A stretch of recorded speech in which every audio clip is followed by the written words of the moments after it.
Hello, beautiful heathens. I am so pleased to introduce Dr. Anthea Butler. She's the Associate Professor of Religious Studies and Africana Studies at the University of Pennsylvania. A historian of African American and American religion, her research and writing spans African American religion and history, race, politics, evangelicism, gender and sexuality, media, and popular culture. Dr. Butler is a sought-after commentator on the BBC, MSNBC, CNN, the History Channel, and PBS. She regularly writes opinion pieces covering religion, race, politics, and popular culture for NBC Think, Religion News Service, The Washington Post, and CNN. Her books include White Evangelical Racism, The Politics of Morality in America, the book that she will be signing today during the 3:45 p.m. break after this talk. So FFRF is especially grateful to Dr. Butler for being a contributor to the landmark report on Christian nationalism at the January 6th insurrection, which was jointly produced and published this year by FFRF and the Baptist Joint Committee. Dr. Butler will be talking today about the theme of our conference, Messing with Texas, and the title of her talk is Reckoning with Texas, the Assault on Democracy in the Lone Star State. Please, everybody, welcome a true champion of the First Amendment, Dr. Anthea Butler.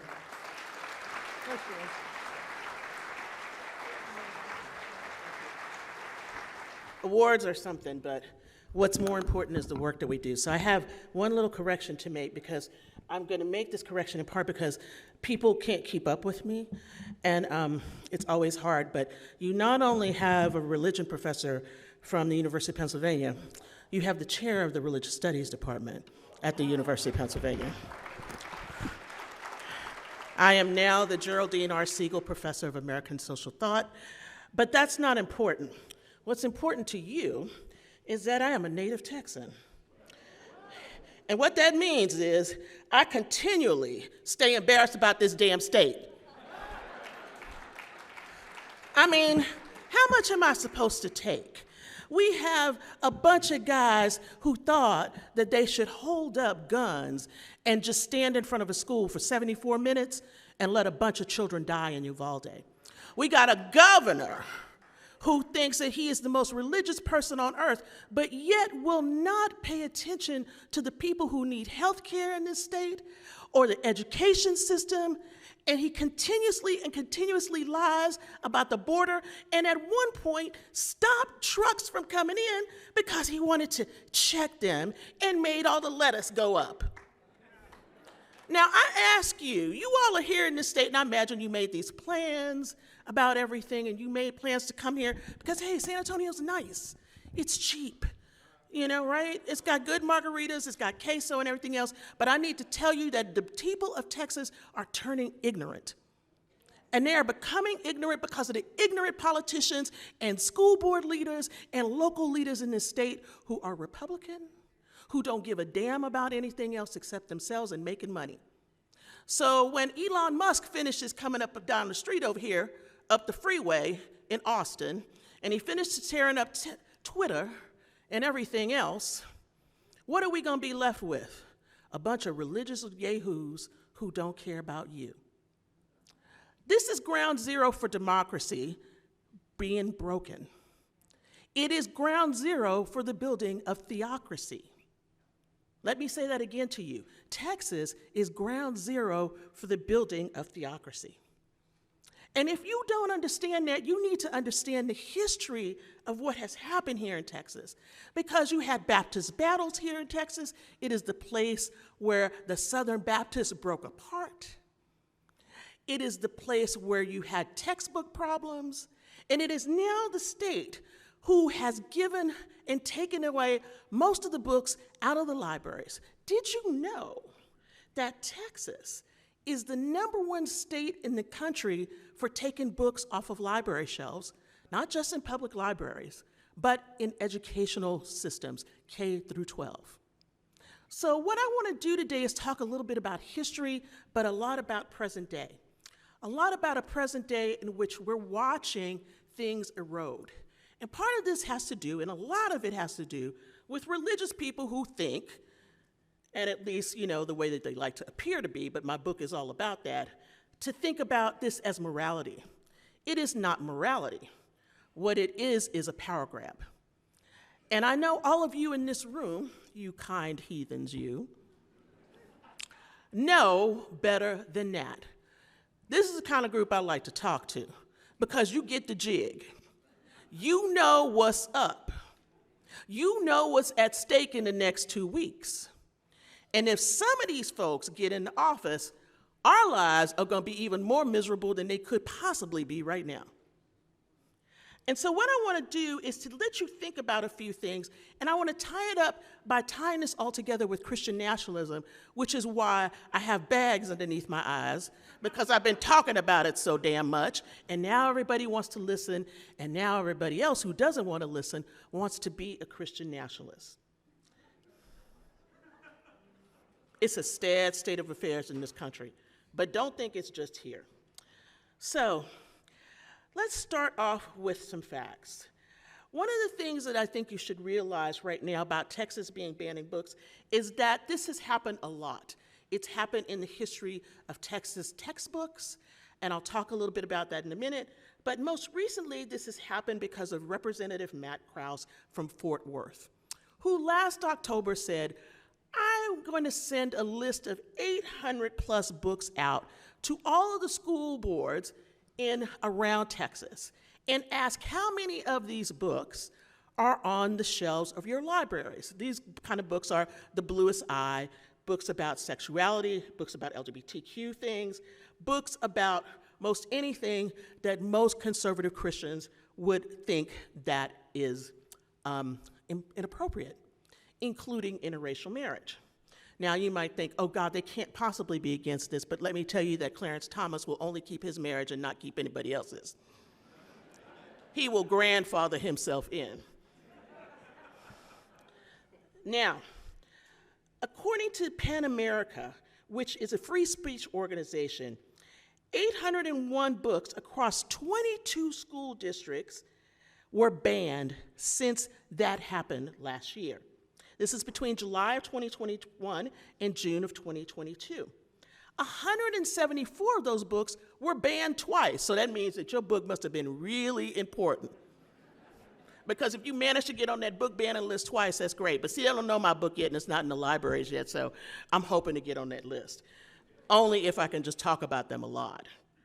Now, what this means is we look at this as a present-day thing. Everybody gets upset. What are these books about? They're about race. They're about sexuality. They're about all of these things. But these panics are manufactured. They are manufactured to do two things. One is to get the everyday person who's sitting there with their kids at the school, picking their kids up every day, to get them incensed about what they think they're learning. And then the second part is to control the school board. So what happened in this past year is not something new in Texas. What began in Texas was actually controlling the textbooks. Now, if you know anything about the state of Texas is really important for one big thing. Because we have a state board of education, they control all the books that are read in Texas, all the books that you buy for different school boards, different school board districts. And so when I was growing up, I had to read those books, right? Because I went to high school. What I didn't know at the time was that starting in the 1970s, white Christians flooded the state Texas board. They captured it. Remember that word, captured. Captured is important. There are all kinds of streams that go into capturing a school board. Sometimes it's about textbooks. Sometimes it's about what people are learning in classroom. Other times it's about science, because sometimes people want to teach creationism. I could go give a whole nother hour talk on the whole history about creationism. But let's just stick with the books, because the books are what's important and what's in them. Now, this gave a template for the rest of the nation. When these school boards started to be captured in the 70s and this big board of Texas Education Board in the 1970s, by 1979, the State Board of Ed and the 15-member committee preset the kinds of things they wanted to see in books. Let me describe to you what that was. They want the positive aspects about America and its heritage.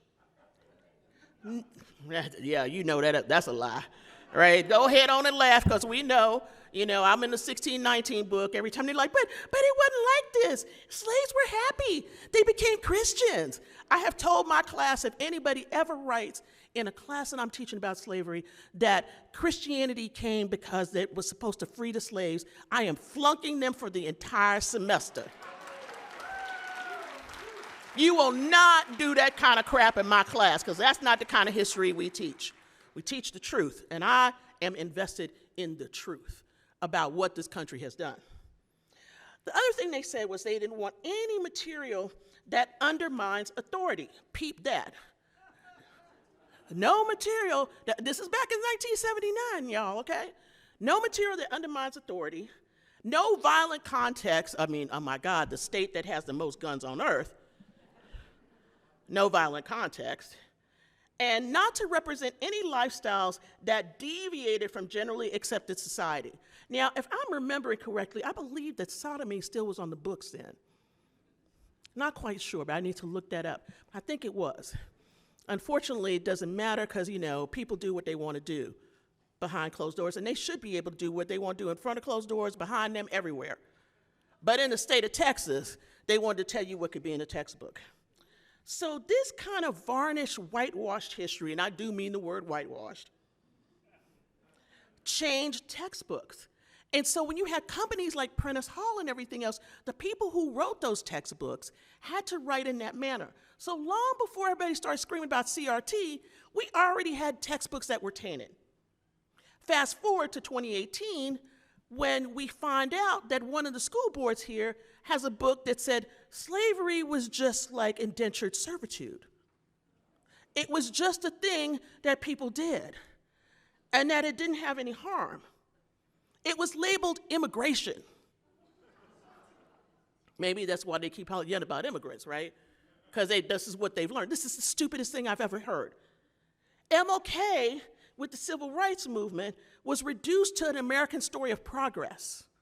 I could go on, but what I mean by that is, yes, civil rights was progress, but they just made it sound like this was another wonderful thing that happened. Not the fact that this man was assassinated, not the fact that he had to fight, not the fact that they had to march and boycott and everything else. No, it was a story of progress. The only person they actually were willing to admit had been assassinated was Malcolm X, and that was because they thought he was bad. This is what was in Texas textbooks. And so what you had was this moment right at 1979. What was the other thing that came in 1979? Anybody remember? This is my quiz for the day. Louder. Moral majority. Jerry Falwell Jr. Senior, sorry. I just watched the whole thing about Jerry Falwell Jr. Y'all, I'm just going to tell you. That's all I got to say. Watch it. But back to the story. The thing is that at that moment, People for the American Way started coming against this. PFAW has been a great organization for all of this, to fight these kinds of issues. And so what you had was this whole thing about how do you fight what is going on? And so they continue to make suits, they continue to challenge these books. So now what we have is actually a repetition of what happened 50 years ago. Everything that is happening in the state of Texas today, it has already had the groundwork laid for it. It has already happened. It's not something that you have to think about as the past. It is the past and the present. So let me talk about how the past and the present is coming together in certain kinds of ways, because I think it's really important for you to see the connections, to see what it is we're actually fighting against and what we're up against. Because this has not been a 2-year project. It's not a project that began with Donald Trump. It is a project that began in the 70s and yay, even before that, because you had people fighting for prayer in schools. And when prayer in schools went away with Engel and Vitale and all the other cases that happened, what you had was a mobilization of conservative Christians. And this mobilization of conservative Christians had several prongs to it. It's even before abortion. One was to tear down education.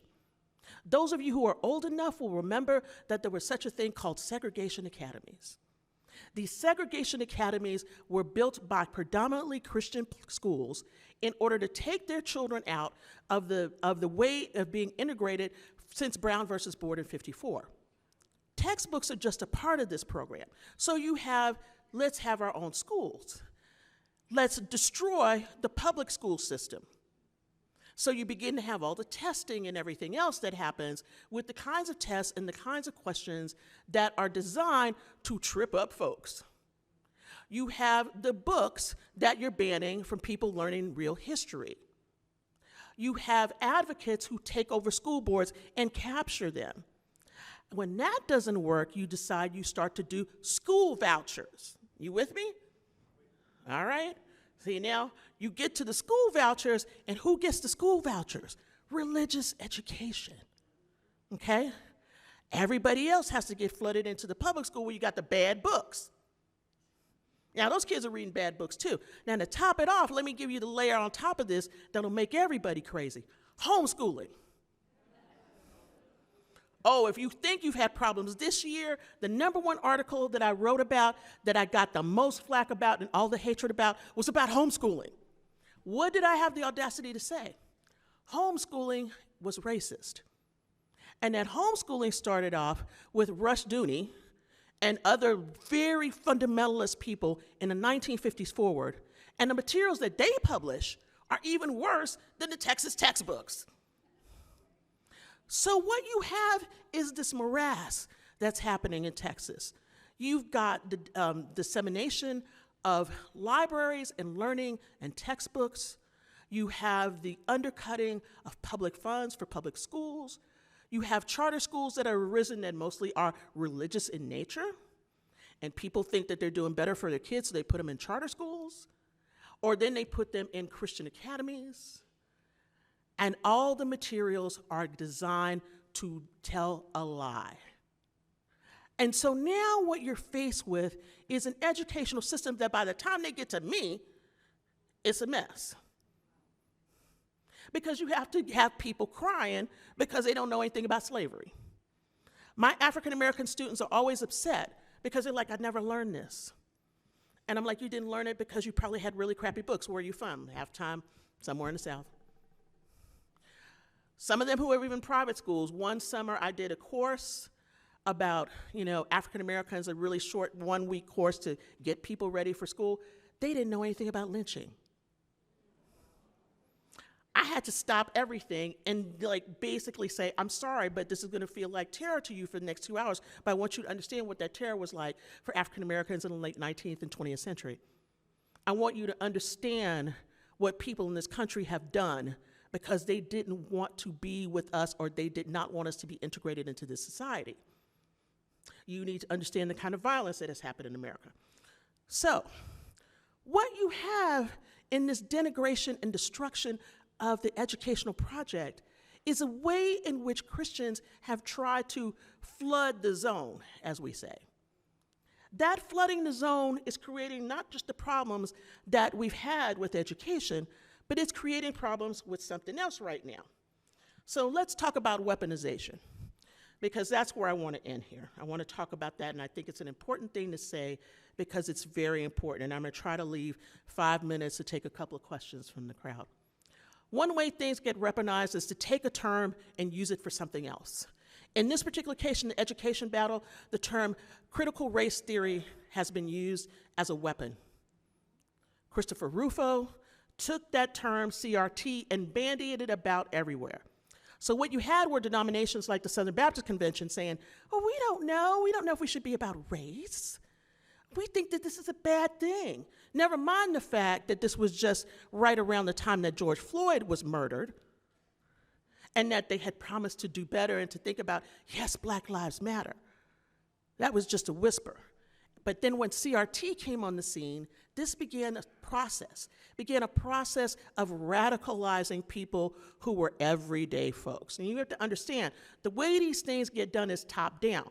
So I'm also a person who looks at media and religion. Right now, we have a media ecosystem that is disseminating these kinds of messages about CRT and everything else 24/7. And so you take a term like CRT, you just have to say 1619, and then you have to turn that into what Trump wanted to do, the 1776 Project, which if you ever have a chance to read that thing, boy, it's really awful. You can tell the effect of those bad textbooks because it's all over that 1776 Project. You can see how these terms start to be used so that when you get school board meetings like what have happened in North Texas and around the state, you get people having hours and hours of meetings screaming and yelling. You have places like Tennessee and others dealing with this. You have Don't Say Gay in Florida. See, this stuff doesn't stay in one place. It goes everywhere. And while you are here meeting, I promise you, there are 10 times as many people, maybe 20, that are doing this work for these people. So how is this all coming together right now? Here's the bad part. We have a serious situation in this country. Not only do you have people who don't have enough of an education, when they get out of school, the next education they get is from people like David Barton, who write trash histories of America and religion and have people believe this. David Barton has made more money off of books than I will ever be able to make in a million years. Because these books get sold, and there's a romanticized history of America. They even hate Thomas Jefferson, y'all. It's amazing. This is the man who made the documents. You know, I'm not all, the founders and the framers, right? But it's appalling to me that they have lied about American history. And they do it because of religious means. And they use religion as a way to weaponize and keep you subjugated. This is why when Dobbs happened, I was not surprised. This has been the other 50-year-long plus project. Get rid of abortion. So now what you have are schools where you can't get an abortion. You can't talk about certain kinds of parts about American religious history or history. You can't be able to see what kind of textbooks are having. You are being ringed in by propaganda. Your kids and your grandkids are being ringed in by propaganda. And so now what you face is something very different. You face the specter of nationalism in this country. You face a religious nationalism that is loud and proud and does not care. God, they believe, is on their side. And as a result of that, all these bad histories and everything else go into what General Flynn said, which is this country should be a Christian nation. Now, we know that's not the way that they believed this country when it was founded was supposed to be. But you now have hundreds of thousands and millions of people who believe this, and they're learning it in school. See how I just tied that together? So now what you have is a way in which kids have been told, don't buck up to authority, we don't want gays and lesbians, and we don't want anybody who's trans. They are bad people, they're not in the Bible. And now what you have is a recipe for persecution, nationalism, and authoritarianism. We are on the brink in this country. I cannot stress it to you enough. In about a week and a half, we're going to see what the effects of all of this talk has been. I will promise you it is not going to be good. All I have been doing since 1/6 is talking about Christian nationalism nonstop. Christian nationalism is going to destroy this country if we do not stand up and stand up in the places we need to about education, about what is going on in our politics, about what is going on at your job.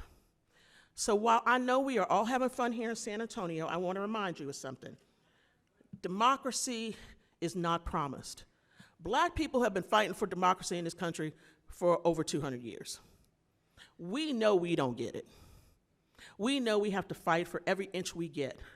But what I won't do, and what I hope you won't do either, is stand here while a bunch of religious folks tell me how to live my life and how to do things the way that they want because they want power.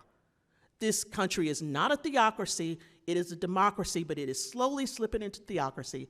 And if we don't have your help, it is going to be there. So what I want to do today is, if I do nothing else for you in this short little time I've had with you, I hope I've scared the shit out of you.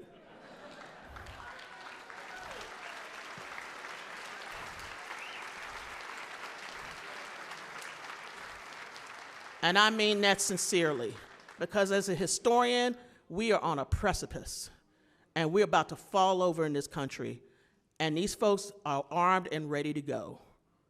How are we going to respond? How are we going to make change where we are? How are we going to confront these things? I wish I had another hour to talk to you, but I don't. But I hope you ponder these words, and I hope they resonate with you. Thank you.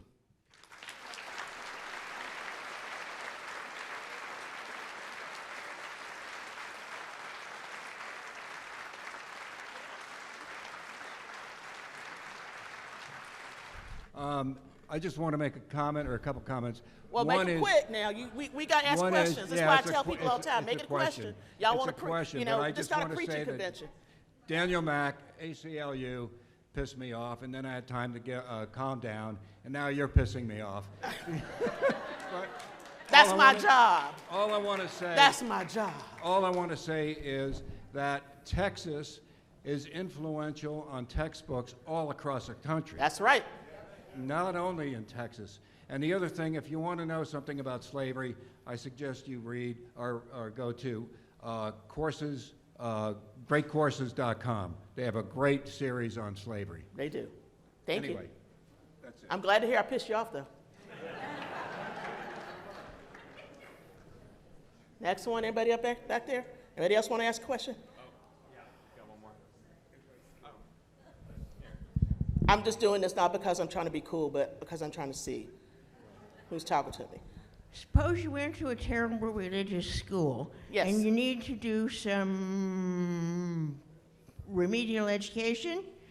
Besides your book, what should I read? Oh, wow, that's a good question. I mean, if you need remedial education, one of the things I would say is, I'm going to plug 1619 for a reason, because that's one kind of history for African Americans.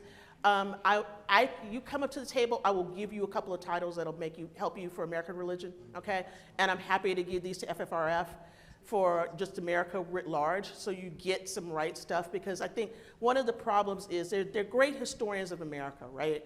The problem is that a lot of this stuff is just dreck. Anytime you see something that's self-published or said David Barton on the cover, throw it away. Okay, but I'm happy to tell you that if you come up afterwards, I'll tell you, okay? Thank you. I didn't know I was going to have a bibliography up here. I'll do that, but. Yeah, hi. Hi. I loved everything that you said. It is terrifying. My question is, how do you recommend people that are marginalized, let's say like African Americans, Jews, indigenous, all the people that are not fundamentalist Christians, how can they build bridges with each other? Well, that's one of push the back. reasons why I'm standing up here. I mean, I ain't marginalized because I'm at Penn, unfortunately. I mean, I might be in another way. But I think one of the ways that happens is people have to come together in communities. This is not like it hasn't happened before. It happened in the civil rights movement. It happened in gay rights. It happened when women were fighting for the ERA. Women came together and kinds of did these things all the time. I mean, I am always embarrassed when I look at other countries, like what's happening right now in Iran, with women just pulling off the hijab and saying no more. See, let me tell you what the secret is about getting together. This is the hard part. Nobody wants to die. Let me say it again, nobody wants to die. But you gotta look that in the face sometimes and realize the times might require danger. And I think this is one of the things that people in those kind of groups have been willing to face. We have lots of organizations on the left, but what we don't have is enough money. We don't have the kind of war chest that these conservatives has put together. They come together like Voltron, man. You know what Voltron was when they all come together, or like Transformers? They like clack, clack, clack, clack, clack, monster. That's where we are right now. We're like at this phase. Everybody's let all this stuff come together. And so we have to realize that we got to quit fighting about the little stuff and come together on this big stuff, because we're going to lose this country if we don't. And that's what I got to tell you. That's all our time. Thank you. Thank you. Thank y'all so much.